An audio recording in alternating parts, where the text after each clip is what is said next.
A protest action in Bekkersdal near Westenaria has been plagued by violent protests, with residents demanding the removal of their mayor.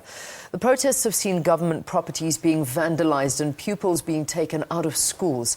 In an effort to reduce and condemn the violent service delivery protests witnessed in Gauteng in the recent past, the Petitions Standing Committee, that's the PSC, was established by the Gauteng Legislature. The committee works towards eradicating and raising awareness against public protests and violence in the communities where people portray their dissatisfaction on the service delivered by the government.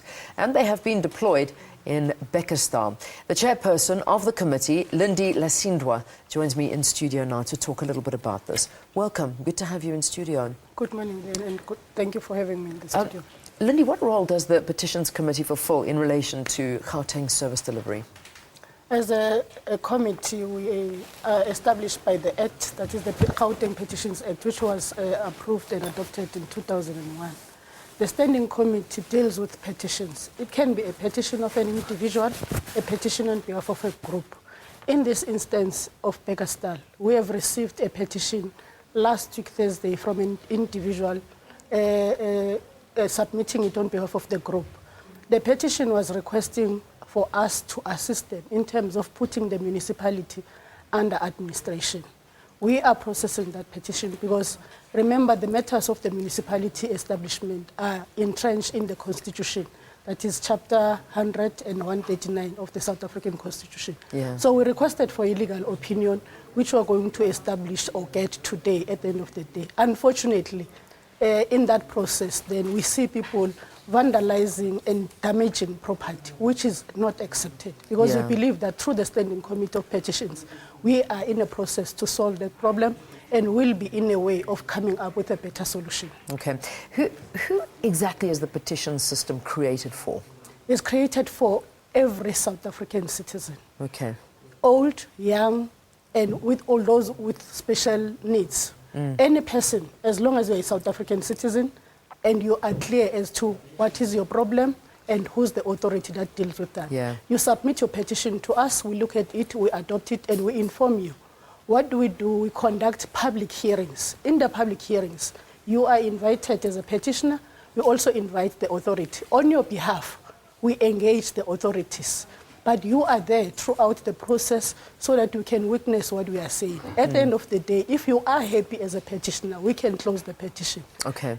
How many petitions have you actually received? At the moment, since 2001, we have about 256 ongoing. Right. And we've managed to close 40 of those. 40 of those? Yes. Okay. So it's quite it's obviously a lengthy process. It is a lengthy process, and it has its own challenges. Yeah. One of them I can say is that a petitioner may demand, for example, a clinic in a municipality, only to find that that clinic was not in the IDP of the municipality, therefore there's no budget for that particular clinic.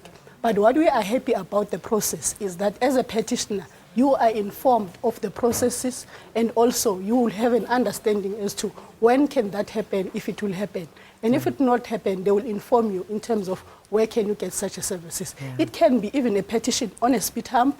It can be a petition on your bill. We all know that in Johannesburg, people are having challenges in terms of the bills that they have. So it can be that. It can be on behalf of the school. So any person, Leanne, it is created for every person who have a dissatisfaction with services that are rendered to them. I imagine, and please correct me if I'm wrong, that there are obviously some more preferential cases. I mean, we're currently looking at visuals of what's happening in Bekkersdal, so let's get back to our original conversation. You know, I imagine this has to come to a speedy resolution, because this can't continue the way it's continuing right now. Yes, it has to come to a speedy resolution. But also we are appealing to the leaders in the community, to also the community, that once you have started an action, also allow those who are in government when they come and give you the resolution or when they want to deal with the matter. Because the challenge now in the Bekkersdal is that the Premier went to Bekkersdal, wanted to address this particular issue. Unfortunately, the community, they did not receive her well. And this is the only person that can help us in this matter. Yeah. Because in terms of the Constitution, the person who has powers to put that municipality under administration even also looking at removing the mayor. It is the premier of the province. However, the premier must do that with an understanding as to what are the real issues in the community. So we're appealing that the community in that area allow the leaders, allow government to solve your problem. It is not accepted that a community will go to this instance in terms of their challenges. But we are hoping that the issues can be attended to, but let government be given space. And also let us be given space as the Petitions Committee. We will call the Premier into the committee to come and deal with this matter. Yeah. And all those communities that have submitted, they will be engaged also. They will be part of the process. What's happening with the petitions hearing on the 2nd and the 3rd of November? How is this actually going to be assisting in ensuring the committee achieves its objectives? On the 2nd and the 3rd of November, we have about 14 petitions that we're going to attend to. But those largely are in the Ekurhuleni. So we've invited the Ekurhuleni municipality and the Department of Local Government and Housing. I can mention 3 forms of petitions that we've received. One of them is the development of the then Gauteng hostel. You will now learn that government some times ago announced that they will develop hostels into family units.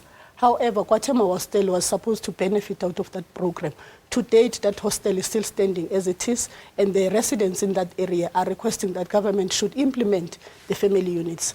Also, the other set of petitions that we've received are churches in Ekurhuleni, which have made petitions to us that they've been trying since the dawn of democracy to get site for their churches, and Ekurhuleni is not giving them an opportunity to purchase or to sell the sites. The other third one will be in dealing with the RDP, the so-called corruption in the RDP houses, where you have applied for your RDP house, it is being approved. However, you're not staying in that particular house. A different person is staying in that. So those are the 3 categories of the petitions that we'll be dealing with from the 2nd to the 3rd in Ekurhuleni. So we'll be starting at 10 on Saturday until 6. And also on Sunday, we'll be starting from 10 until 6. Okay. We'll be at the Bakwan Hall. The community of Ekurhuleni, even those who have not submitted petitions, are welcome to come and attend. They'll be given an opportunity to submit petitions. Excellent. Thank you for being with us. Lindi Lasindwa is for the chairperson of this committee that we've been talking about, that is the Petitions Committee, and Bekkersdal really stealing the attention now when one looks at what's happening in that western area here. All right, let's take a break.